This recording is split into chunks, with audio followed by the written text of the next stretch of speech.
Hi guys, welcome back to my channel. আমার নাম ইভা। তো দেখো, এখানে আমি মিনি কিচেনের কিছু জিনিস সাজিয়ে নিয়েছি। আজকে আমি আমার মিনি কিচেনে করব রুই মাছের কোপ্তা, কিন্তু একটু অন্যভাবে। তোমরা তো জানোই আমি সব রেসিপিই করি, কিন্তু একটু অন্যরকমভাবে। আজকের রেসিপিটাও কিন্তু একটু অন্যভাবে করব। তো চলো শুরু করি। তো দেখো, এখানে আমি দুটো রুই মাছ নুন হলুদ দিয়ে সেদ্ধ করে নিয়েছি। প্রথমে এই মাছ দুটোর থেকে কাঁটা বেছে নিতে হবে। তোমরা কিন্তু খুব ভালোভাবে কাঁটাটা বাছবে যাতে সুবিধা হয়। দেখো, এখানে আমি আগে থেকেই কাঁচকলা সেদ্ধ আর আলু সেদ্ধ করে রেখেছিলাম। তো চলো এবার কাঁটাটা বেছে নিই মাছের।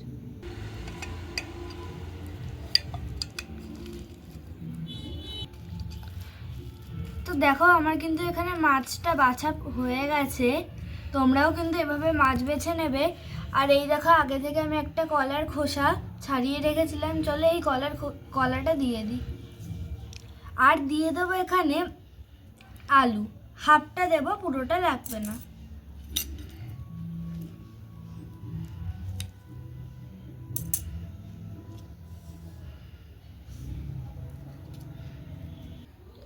তো এবার আমি এখানে দিয়ে দেবো পেঁয়াজ কুচি। তো আমি এখানে পেঁয়াজ কুচি দিয়ে নিয়েছি। এবার দেবো এখানে আদা রসুন পেস্ট। দিয়ে দেবো এখানে এবার নুন।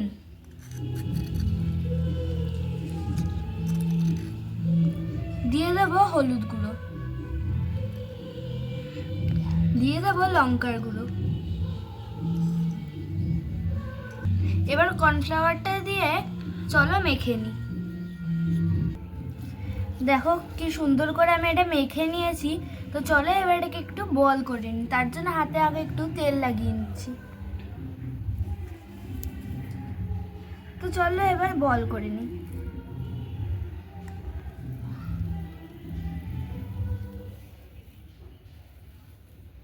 এই দেখো, তোমরা কিন্তু ঠিক এরকমভাবে বলের সাইজগুলো করবে।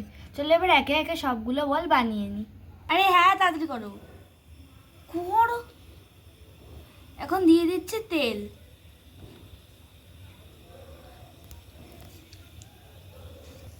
এই দেখো, আমি গোল করে রেখেছিলাম। এবার এগুলোকে একে একে ভেজে নিই।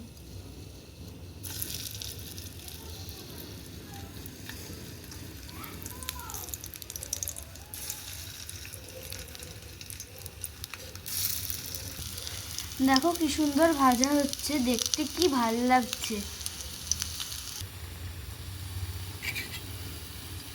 দেখো কি সুন্দর করে ভাজা হচ্ছে। তো চলো এবার এগুলোকে একে একে তুলে নিই। এগুলো কি দারুণ করে ভাজা হয়ে গেছে। তো চলো এবার এগুলোকে একে একে তুলে নিই।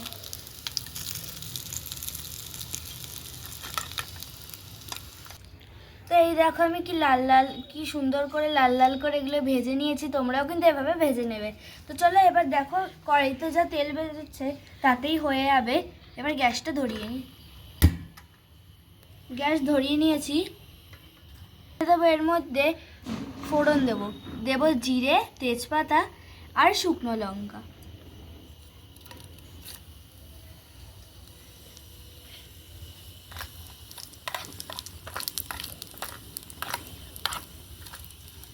এবার আমি দিয়ে দেবো এর মধ্যে, আর একটু ভাজা হোক। তো এবার আমি দিয়ে দেবো টমেটো আর পেঁয়াজ কুচি।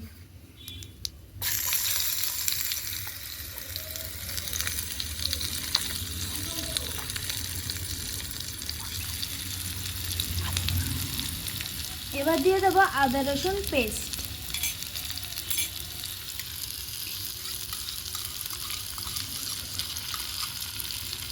দিয়ে দিয়েছি আদা রসুন পেস্ট। এটা একটু ভাজা হতে থাক, তারপরে আমি দিয়ে দেবো মশলা। দেখো, এটা কি দারুণভাবে ভাজা হয়ে গেছে। এখন আমি দিয়ে দেব এর মধ্যে নুন, হলুদ গুঁড়ো আর লঙ্কার গুঁড়ো।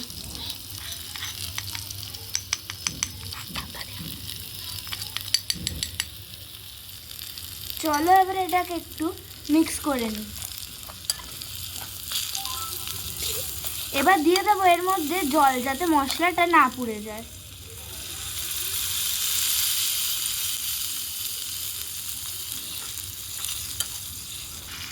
এই দেখো কি দারুণভাবে আমি কষিয়ে নিয়েছি। এখন আমি দিয়ে দেবো এর মধ্যে আর একটু জল। জলটা কিন্তু ফুটে আসলে আমি দিয়ে দেবো এর মধ্যে কোপ্তা। তো এটা ফুটতে থাকুক। দেখো কি সুন্দরভাবে ফুটে গেছে। এখন আমি দিয়ে দেবো এর মধ্যে ভেজে রাখা কোপ্তাগুলো।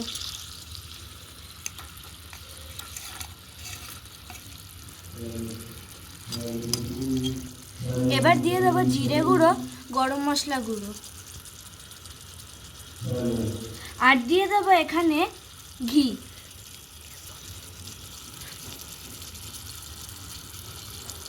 আমি এখানে ঘি দিয়ে দিলাম। তো দেখো কি দারুণভাবে ফুটে গেছে। এবার গ্যাসটা বন্ধ করে ধনেপাতা দিয়ে দেবো, তাহলে ধনেপাতার রঙও বদলাবে না, আর ধনেপাতা একটা খুব ভালো সেন্টও আসবে।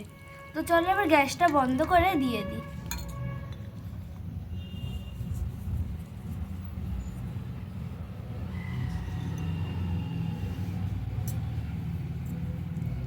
তবে এটাকে একটু আলতো হাতে নাড়াচাড়া করে নিই।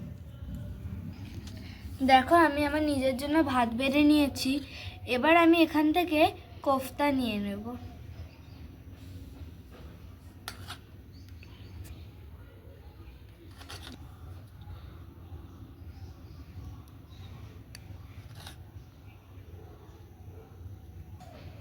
তো দেখো এটা হয়ে গেছে আমার, আমি বেড়ে নিয়েছি। এবার চলো খেয়ে দেখি কেমন হয়েছে। তো চলো এবার খেয়ে দেখি কেমন হয়েছে।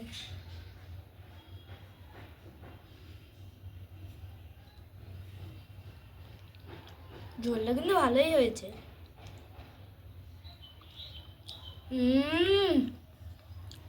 দারুণ হয়েছে। দেখো কি জুসি হয়েছে, আর ঘি গরম মশলার আলাদাই একটা সেন্ট আসছে। তোমরা কিন্তু বাড়িতে অবশ্যই ট্রাই করবে, আর আমাকে জানাবে কিন্তু কেমন হয়েছে। ভিডিও ভালো লাগলে লাইক, শেয়ার আর সাবস্ক্রাইব করে যাও। বাই।